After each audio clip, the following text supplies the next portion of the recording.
Hello guys and hello daddy's.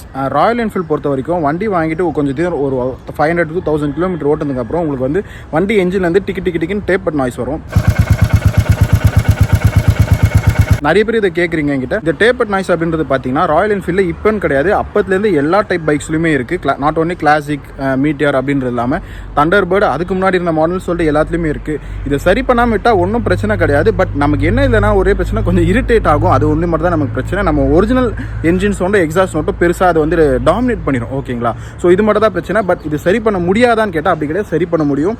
Mostly ஷோரூமில் சரி பண்ண மாட்டுறாங்க. நீங்கள் வேணால் லோக்கல் மெக்கானிக்ஸ் யாராச்சும் அப்ரோச் பண்ணி அவங்ககிட்ட சரி பண்ணிக்கலாம்.